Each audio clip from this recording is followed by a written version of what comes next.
Thanks everyone for joining. See people's names popping up.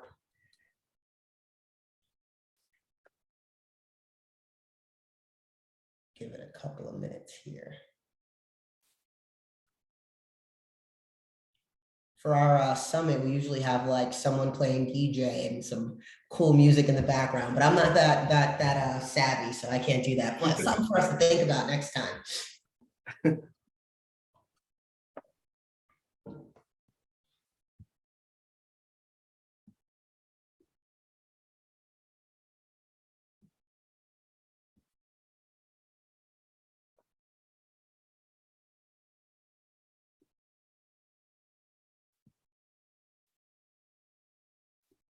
All right, I think we can at least set a bit of the agenda for today. So thank you as folks are joining. I know we'll try to start on time.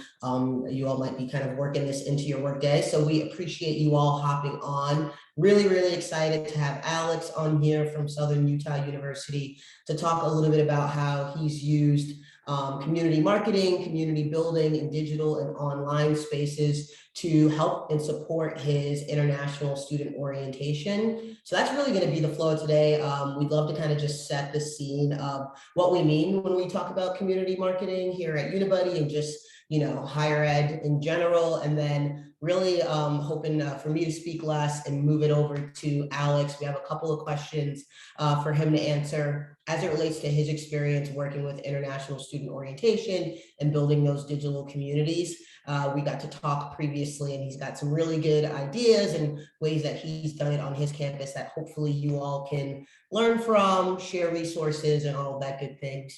And if any questions pop up, please throw them in the chat. We'll allow for you all in the audience to ask any questions as well. But wanted to kick it off and just do a quick introduction. So Brittney McFadden, I am a University Partnerships Manager here at Unibuddy. I've been with Unibuddy for about 3 years and I'm reporting live from our New York City office. And before I joined Unibuddy, my background is actually in student life, new student and family programs. So worked really closely with orientation back in my days on campus. So excited to be kind of back in the fold today, talking to Alex and you all. Alex, do you want to do a quick introduction?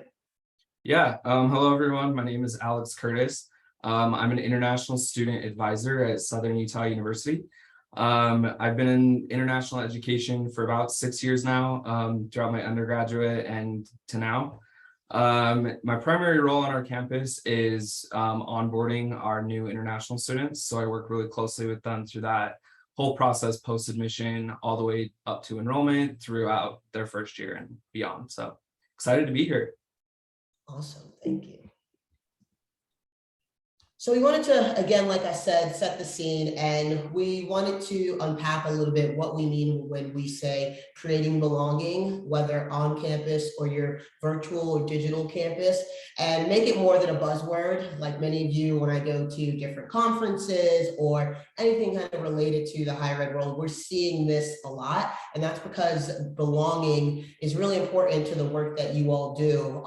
And it's something that your students are always on the hunt for, always searching. So how do we provide that for them in these different ways?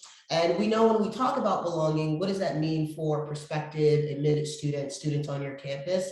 And they really want to be somewhere where they feel like they can have shared interests and shared similarities. That could mean, we both are interested in studying medieval history, or we both like playing Frisbee. Those different things make a difference in terms of, do I feel like I'm going to belong on this campus and among this community? And they also want a place where they're going to be met with empathy and are able to be vulnerable. When we think about all students, but today obviously we're talking about international students, it's a big jump, right, to come to the States and take that leap of faith. And it's really important, and I know I talk to you all daily, for you all to have that empathy and for allow the students to be like, I'm confused, or I have concerns, or maybe I'm a little bit scared, can you help me? We want them to be vulnerable, and we want them to know they have an empathetic team that's surrounding them on campus.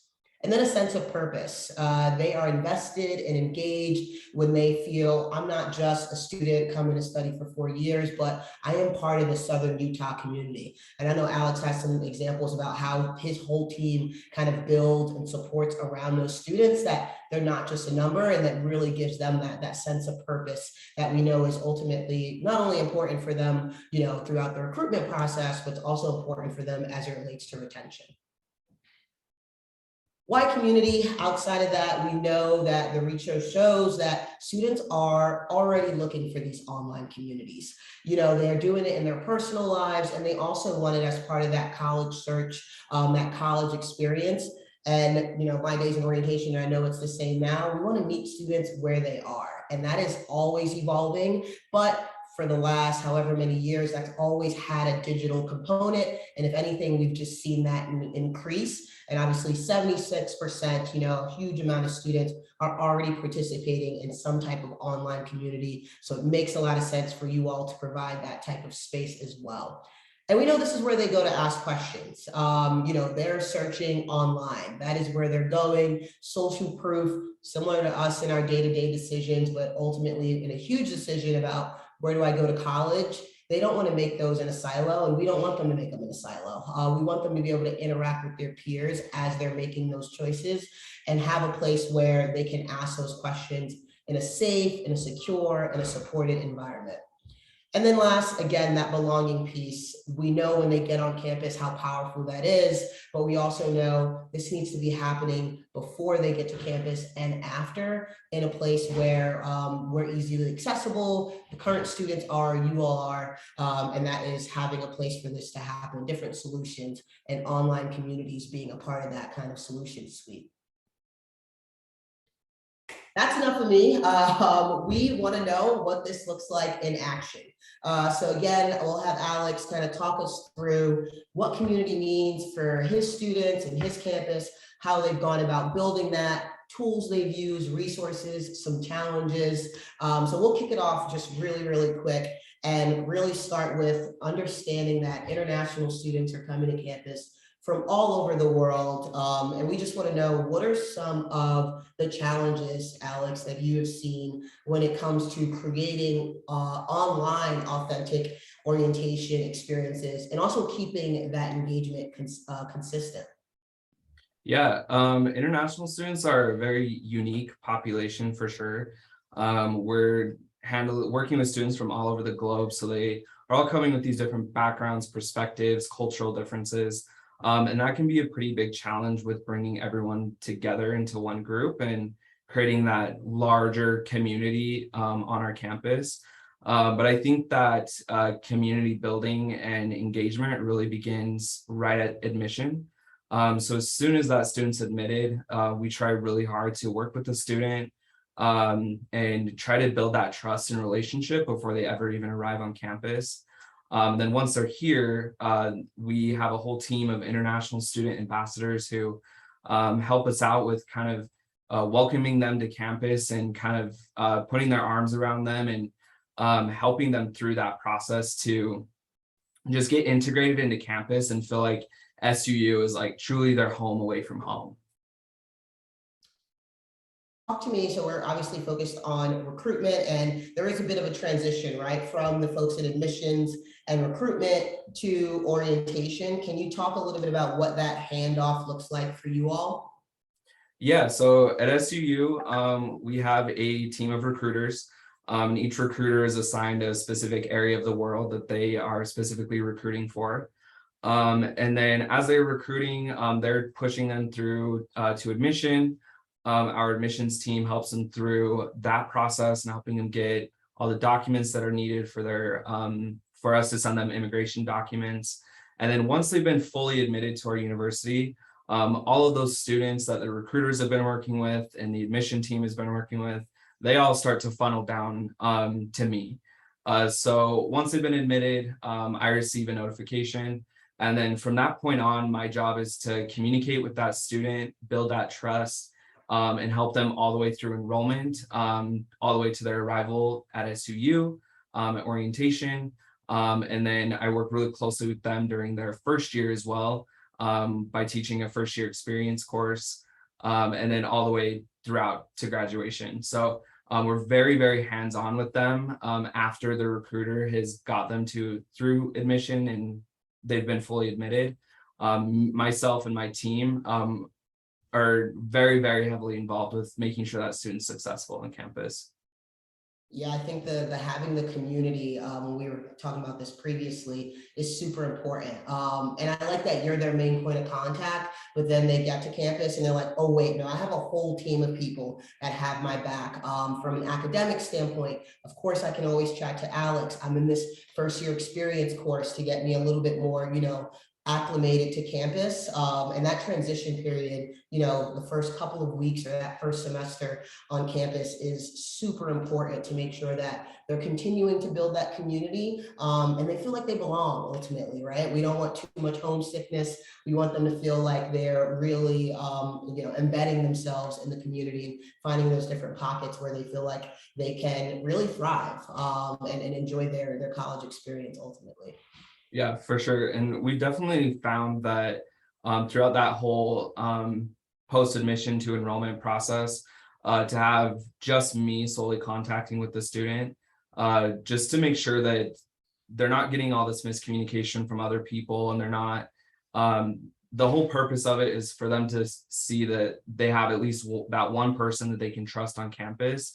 So we really focus on building that relationship with the student and myself, so that when they arrive on campus, they know one person that they've been talking to this whole time that has helped them through this process. They're like, that's my guy I can go to for that, anything really. And then once they arrive, we kind of introduce them to our ambassador team, and help them get acquainted there, and they kind of take them under their wing. And then from that point, we introduce them to our department and all the other advisors. And then we're like, there's more, just wait, like we have all these campus resources as well. So we kind of have a scaled, like almost tier of building those relationships as the student is being admitted, arriving, and continuing on. So it's not a fire hose of information and people who are trying to help, but to really make sure that we're building that community and that strong relationship every step of the way. Yeah, you don't want to it's just a lot of information for them to, take in. So tripping it out, like how you talked about, I think it really helps to make sure they don't feel overwhelmed with everything. Yeah, definitely. Especially with international students who they're not only coming into a new culture, but they're also coming into a new academic setting too, where a lot of the terms that we use on a campus, they're probably not even familiar with because it's maybe not something they have back home. Exactly. Yeah, no. Switching gears just a little bit, we talked about community marketing. And I know when we originally spoke, Alex, you were like, well, I didn't think of what I was doing as community marketing, but now that I reflect, it certainly was. But tell us, what is your definition of community marketing, effective community marketing? Yeah, like you said, I graduated in Spanish, not marketing. So I just kind of use tools that work for me. And then when we kind of put this term community marketing to it, I was like, yeah, no, that makes total sense, like for sure.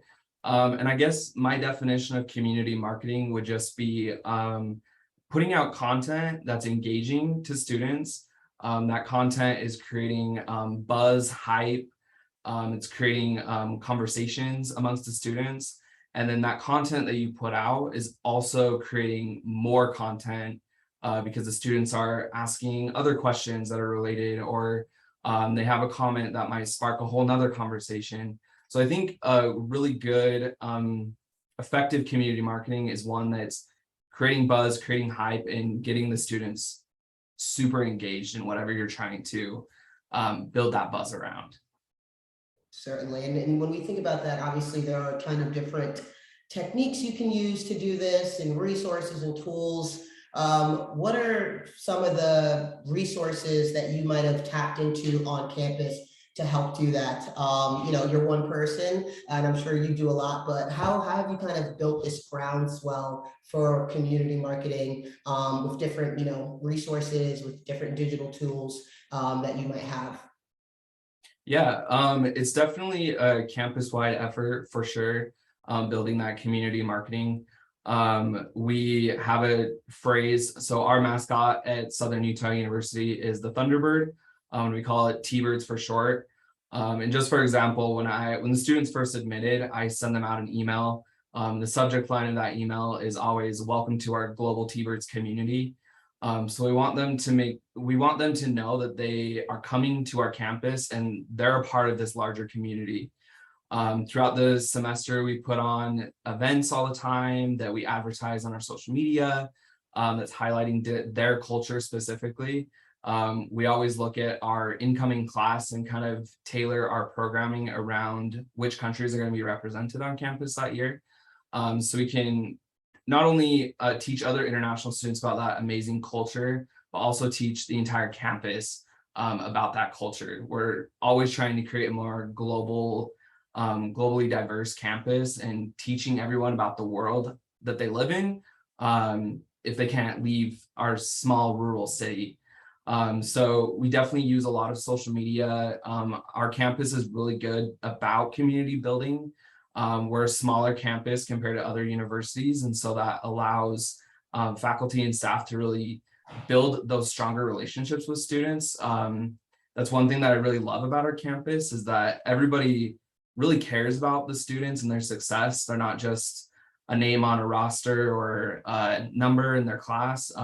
Everyone really does care about the student success and their well-being on campus. So definitely a campus-wide effort. Digital tools are great and they're helpful when you can have the students engaging on them, but definitely that human interaction is huge when it comes to community marketing, for sure. Yeah, it's a team effort, just like recruitment is, so is orientation, so is retention, and the academic experience as well. So none of this is, similar to the student decision to come to Southern Utah. When they get there, that support isn't in a silo, right? They don't feel like I can only go to the global engagement or the international office. They really feel like every pocket of campus is invested in my success. And I think students can feel that genuineness, right? They can feel when they're just a number versus being looked at as an individual with specific interests and needs and, different people that they can connect with across campus. So I love that it's a community thing throughout the campus, not sure. just your office alone. I think that makes a big difference. Definitely. Talk a little bit about their digital and virtual experiences, and we know that they're different than in-person experiences or in-person orientation.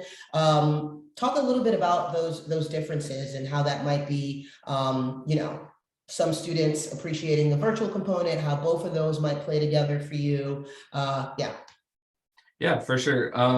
So we're kind of unique. We're kind of a smaller rural area, and so as a lot of schools were going online during the pandemic, we pretty much stayed face to face for the most part with mask mandates and all that. But I know that's been a huge shift in higher education institutions to kind of move towards that virtual orientation experience.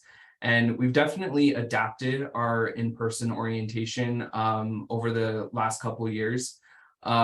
We kind of took bird's eye view over our orientation schedule and programming, and kind of thought about things that could be done virtually or pre-arrival to kind of put more emphasis on that relationship building and that community building during our orientation. So we've kind of done away with a lot of the presentations and lectures that you might see in a traditional orientation. A lot of that is done pre-arrival, and then once they get to our campus, during orientation, we really try to focus on taking them around campus, giving them a tour. International students have never set foot on our campus. They were recruited through digital tools and seeing pictures and videos of campus. So we want to make sure they finally get a tour of the school that they chose to attend, and meeting all those campus resources and things like that. So really trying to emphasize those interactions during our in-person orientation, and putting more of the stuff that could be really done virtually pre-arrival or at a later time. Like I mentioned earlier, we designed a first year experience course specifically for international students on our campus. And so myself and two other international advisors teach those sections. And we found that's been super helpful to avoid that fire hose of information during that in-person orientation, and kind of spread out the stuff that you might present on during orientation and spread that out throughout the entire semester. So students are getting it in a more personal, smaller group sort of environment. And we found that that's super helpful as well. Yeah, I think scaffolding or dripping out that information. Exactly. Instead of, Yeah. this is how you register for classes. This is how you do that. It's like one thing at a time, please. And you're taking that Yeah. extra bit of care, right? You designed a whole course over, here's how we're gonna, relay this information to you and how we're gonna support you. So I love the international student specific first year course that you all created. Yeah, it's been super helpful with dealing with different cultural barriers, helping them deal with culture shock, connecting them to campus resources. We have a day when we do a field trip across campus and point out all the different places that will help them on campus. So yeah, we found it to be a very effective course for sure. Love that. And I want to talk a little bit, I realize we haven't, but I know that when I talk to folks and they're thinking about how can we build these online communities, these digital communities, obviously a huge component of that is involving the students who are already on their campus. So the international students who are already there, who can be these, maybe even informal peer advisors. But can you talk a little bit about how you involve your current international students in this community building piece, whether online or in person? Yeah, for sure. So like I mentioned earlier, we have a team of ambassadors. The international student ambassadors is what they're called on our campus. And that team consists of 60 students. And we intentionally do our best to try to make it 50% US students and 50% international students. And so when the students arrive, those ISA members are so crucial to that first week on campus. For example, we have an airport shuttle that goes down and picks them all up in Las Vegas at the airport. And we have a group of international ambassadors who are there right at baggage claim with big signs that say, "Welcome to SUU. We're so excited to have you." They help round them up, get them on a bus. And then we have the whole rest of the team outside in the parking lot when the buses arrive, cheering and jumping up and down. It's a production for sure. And then it's a celebrity welcome, like a real welcome wagon you got going. Yeah, it really is. We're super excited. It's like 11 o'clock at night, but the energy's high. Like it's so fun. And then they help them move them into their housing, take them to the grocery store. Like those students are so hands-on with them during that first week. Because it's just a lot easier for the student to connect with another student versus a staff member or faculty member. So ISA is so crucial to that first week on our campus. They're amazing. They're great at building those friendships and building that community that we're talking about today. And then it continues on throughout the whole school year with ISA planning events for these students and helping them out. We take them on excursions, and ISA will be like, "Hey, this super cool hike at this national park is awesome. Like, join us on this hike." So they're amazing. They're amazing at building that community on our campus and building those friendships with those international students. You are rolling out the red carpet for your students when they arrive, like 11 p.m. hype crowd like that. That's just, think about that though, that their first impression, that's what they get. Like, I can just imagine how good that must feel. And then them being able to work with those international student ambassadors throughout their time. And I'm sure a lot of them become ambassadors after that, right? Because they kind of want to give back based on the experience that they might have had. Yeah, we get that a lot. We'll have current international students who apply, and we'll ask them, "Why ISA? Why did you apply?" And they said, "I want to do that same thing that the previous ISA did for me when I arrived." So yeah, they definitely value that for sure. Certainly. Now I'm going to switch. Let's talk a little bit about Unibuddy community specifically, and what were some of your original goals, initial challenges, and how did Unibuddy community help you address those goals and those initial issues that you might have kind of been looking at to fix or to address? Yeah. So yeah, the past couple years, we've gotten more and more questions about Is there like a group chat that I can join for other new incoming international students? Or we've had students who are like, I'm planning a trip before I arrive on campus that I'm curious if other students are interested in joining me on, like, can you connect me with them? And we just never really had a good digital tool to connect them all in one space that protected their privacy with their phone numbers and things. That just nothing we could find ever worked. And then when we were approached, we were using the main Unibuddy platform this past year for recruitment tools. And they approached us about this community feature. And we were like, oh no, this is perfect. Like, this is exactly what our students have been asking for. It protects their privacy. It's a great place for them to all engage with each other and communicate. And then, so yeah, I've been kind of trial and error with it this past summer as we've been onboarding these students, and I found it to be super helpful, as well as taking more off my plate as well, because all I have to do is send out a message on Unibuddy community. For example, international students have to attend a visa interview to come, and I help track those visa interviews. And so I just said, hey, everyone, drop your visa interview date below. And everyone started chatting and dropping their dates and started sharing tips with each other. And hey, Alex told me this a couple weeks ago. Like, I thought it was super helpful. And so it takes a lot off my plate because I can, for example, talk to one student and then they can take that information and share it with others on the community platform. So that's been super helpful as well. Yeah, no, that's awesome to see students helping each other as well. So you can kind of be a little hands off, and I'm sure you're happy when you're like, oh, let me go answer. Actually, a student already did it, and it's the right info, so we're good to go. It's good to see them act as a resource to each other from the information they were able to get from you.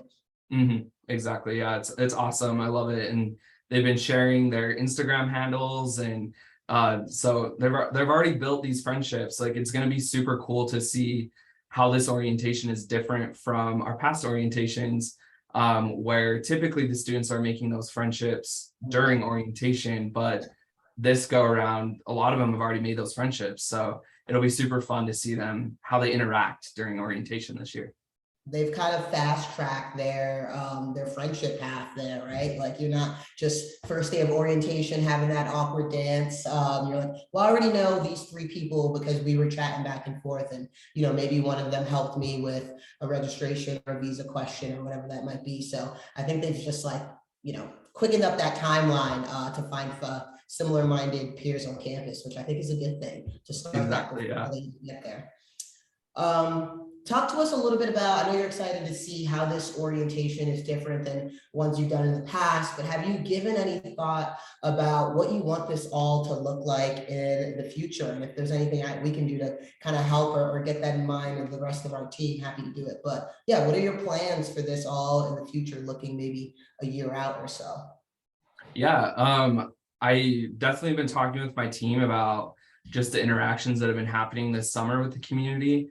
And when we initially launched our community this summer, my plan was just to kind of use it as the onboarding process. And then once they got here, we kind of just took over and started a new community for the next group of students. But as I was seeing those interactions happening this summer, I thought this would be a really great tool to continue throughout the school year and keep that fall 2022 community that we built alive and interacting and communicating. And so this next upcoming school year, I think we're going to try to use it as a retention tool as well, and share different campus events that are going on in there. I'm going to get all of our ambassadors into that community, so they can share tips about Cedar City or share like their favorite restaurants that they've tried. Like, if a student goes and like, hey, have you guys tried this amazing restaurant on Main Street? Like, you have to go check it out. Just things like that I think would be awesome to see throughout the school year, students sharing tips and tricks for their other fellow international students. Yeah, no, that's, with Unibuddy community, we definitely see it working really well for lots of different things on campus. But I think also, just even after the students gone through orientation, how do we keep this, thriving and living and existing. I think your ideas are great in terms of using it as a retention tool, inviting student groups on there, letting them know about different things that are happening on campus, different campus life events. So I think there's definitely a place, they're there, they're comfortable, they're familiar with it, for you to kind of keep that ongoing throughout that student's, first year or past that as well, whether it's for particular majors or just general interest topics. So we're excited to see what folks like you and our other partners do with community, and show us different use cases essentially. Yeah, for sure. We're super excited on our campus to see just kind of how this grows and builds throughout the school year. So yeah, definitely. Well, shifting a little bit, we just wanted to talk about, this is really where we see community going, and Alex obviously has the stories behind this, but that's why we build community. We really think that the students want to be together, they want to be in these groups, and we know digital versions of this are what they expect, and what they get really excited about. Alex, you had mentioned, the international students specifically, they have never stepped foot on campus. And what would it be like, right, for you to already have a real understanding of Southern Utah and have, like, even if it's 2 friends that you made digitally through community before you get to campus, that can make a huge difference and really let students know, hey, you're not alone. Not only do you have peers on campus, but we have folks from different offices and departments, in addition to Alex, you on campus, who are here to support you. So it really makes it so that it's less of a daunting experience for them, right? And just talk a little bit about community. It's a group messaging platform and really focused on that belonging piece, but we wanted to be able to create a safe and secure place where your students can gather. Alex, you talked about when you all kind of made this shift, you were getting these requests, and I hear this commonly as well, for students to connect with each other. And there are other things out there, but is it as safe? Is it as secure? We are built with higher education, community, retention, belonging, engagement in mind, and we really wanted to make it easy as possible. We want to take some time off your plate, but we also want to make it a place where the students are excited and they want to get on and say, hey, who else is, going to be in this class? Or is anyone looking for roommates? Who's attending this event? I have questions about this. So that's where we really see, Unibuddy community coming into play. And Alex, to your point, we were just talking about, I'm really excited to see what folks do with this moving forward. Yeah, Oh, go ahead. Sorry, Alex. no, yeah, I just like you said, community's been awesome for us, and it's been a great tool. It kind of just like came at the perfect time for us, and so yeah, super excited to move forward with it. And your team is always coming out with new features to improve my workday, to make it easier to use community and implement it on our campus. So yeah, it's been amazing. It's been great for us. That's great. I want to leave a little bit of time to have folks who've joined ask a couple of questions. So one of the ones we got is, do you have any tips for people who are thinking about launching community? Obviously, from the, whoa, this sounds like it fits our needs, to it actually happening, that's a lot of steps, and that could seem a little daunting. But talk about the implementation, if you will, the onboarding. How did you kind of set up that process to get community live and going for international student orientation? Yeah, so as soon as the students admitted, I immediately send them an invite link to join our fall 2022 community. And so in addition to that invite link, I mentioned earlier about that welcome email I send them that's like, welcome to our Global T-Birds community. I also provide a link in there as well that's that pretty much just says something along the lines of, ask questions, make friendships before ever arriving on campus, join our Global T-Birds community here, and I add the link in there. In addition to that, I've also created different chats, groups, if you will, on Unibuddy community. The meet and greet chat has definitely been the most popular chat in our community. A lot of students, it's really easy for them to just introduce themselves, say, hey, I'm so-and-so, I'm from this place, I'm studying this, and then myself, and then I also have a couple student employees that help me as well, kind of monitor that chat and say, hey, nice to meet you, so-and-so, like, we're so glad you joined us on community. And that's definitely been the most popular. Students, that's where students were sharing their Instagram handles and their WhatsApp numbers and things like that.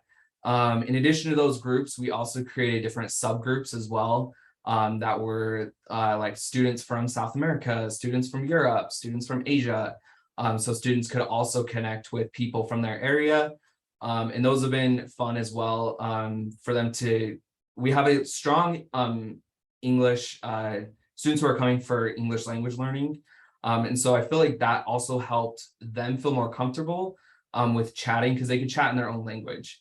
And so that was really helpful for them to kind of feel, okay, even though I don't speak English, I can still communicate with some of these people who are coming in my own language and feel comfortable, and build those kind of relationships. In addition to that, think about like the questions that you get a lot from students. For me specifically, one is questions about their visa interview, and tips there. So we created a group for that as well, so students can ask questions and share tips in that group as well. So I think just thinking about your student population, their needs, and the common questions they get would be a good place to start when implementing community on your campus, and figuring out which groups are going to be the best for your students to start interacting and communicating with. Yeah, I like that you were take an assessment, right? Think about the FAQs that you get. Think about, I think when we were talking before, you're like, we know like visas, housing, and like academic advising is always big topics. Build a group around that, because you're destined to see questions, and you're being proactive. You're not waiting for students to kind of be frantic and ask this all over. You're like, hey, we know that this part is challenging, or like this might be confusing. We're going to create a group about it so that we can kind of support you through this whole process. So I love that. Just take an assessment of what's going on, build from there, and it's super easy to adjust as well. Exactly. Other question, have you noticed any patterns or trends throughout the community? So whether it's regionally based, I know we talked about like things that we know are popular, but I guess for your, for your international students, noticing different things, maybe based on country or any of those pieces? Yeah, I would say our students from the European region, they definitely quickly got on and were communicating almost immediately. As soon as I got the invite link, they were like, yes, this is great, like, let me start chatting. Other areas of the world definitely took a little bit more to kind of, hey, there's this awesome community app that we kind of spun it around like some fear of missing out a little bit, like, hey, get on this Little community, FOMO. like, yeah, like we're having this great conversation right now, like you need to be a part of this, like come get on. And so I just pulled a list of the students who hadn't yet accepted an invite, and created an email campaign to be sent out to the students that said, hey, like, don't miss out on this conversation. Meet your fellow international students. We're having a great time. Like, join us on community. And that really helped increase those other areas of the world that were a little bit more hesitant about getting on and chatting with other students. And we found that was super helpful. I like that you didn't just say, oh, I guess it doesn't work for this region or this country. You're like, what is, some students, some populations might take that second nudge, or maybe FOMO is better. So I like that you kind of reassessed and said, no, we think there's still something here. What else can we do with that email campaign? You're missing out. We're having a lot of fun over here. What are you doing? How are you not joining us? Can really, Yeah. make a difference for students to see, oh, well, okay, maybe this is something I need to try out and check out. In addition to that too, our orientation is next week, and we still have a few people who didn't get logged on or never accepted the invite. And so we're planning on sticking a flyer in all of their orientation packets that essentially goes along the same lines of, hey, join us on community, like we're having a great time there, like get tips, tricks, and things like that. So we're hoping that that kind of last nudge and push with those flyers in their packets can help get those last few students on a community. So we have a really strong and healthy, engaging community going on. Well, you're giving out some real A1 marketing tips and tricks, Alex. So I'm sure people will appreciate that. down to the FOMO email. And then I love that, putting it in there, or their orientation packet. So, digital, yes, but then, a print example as well for them to keep that top of mind. And it looks like our last question is, what is your favorite Unibuddy feature, and how has this helped and impacted your international orientation efforts? I would just say I guess the human feel of it and the human interaction that's taking place. I've found that in this day and age, a lot of students hate email. They don't want to check their email. It's really hard to get them to respond to us. Email is very formal as well. There are some students who are traditional and like email and will respond to you better. But I've definitely found more students will interact with me over a digital tool like this, like Community, versus a more formal response. Because it just kind of puts you on that human level. You're not just some random staff member who's trying to get information from you. You're trying to just start a conversation with the students. I attended the conference this last spring, and one of the things they mentioned is use emojis in your conversations. Like, students love emojis. It's huge. And so I was like, yeah, why am I not using emojis? I love That's how you emojis. text with that's Yeah. very normal. Yeah. And so I started just throwing in a thumbs up or a smiley face emoji here and there, and it helps. It's such a small thing, but just having that human interaction and feeling like you're talking to a human, not just a robot or a random person, is crucial, I think. And that's, I think, what my favorite thing about Community is it allows that real time interaction. For sure. No, I love that. The humanizing, the personalizing, all of these things is, it's exciting for us to hear it, but also, for the folks on the call, tons of things to think about in terms of how do you continue to build this? What are some new things that you can add? How do you get those students who maybe haven't joined communities? How do we bring them in? Because we know it's such a crucial part of their campus experience, and it's only going to make their next, 4 years that much better. So Alex, I want to thank you for hopping on and sharing some time. You mentioned orientation is next week, so I know you got a ton on your plate, and same for the folks who've joined us. We know that August, heading into the start of the semester, is very, very busy. So we really appreciate you all spending some time. And if you have any other questions about Unibuddy Community, about ambassador programs, peer-to-peer belonging, we are more than happy to help. And I think Alex gave some good tips and tricks here as well. So again, thank you all, and we really appreciate you hopping on. Enjoy the rest of your day. Cool. Thank you, Brittany. It was a pleasure to be here. See you, Alex.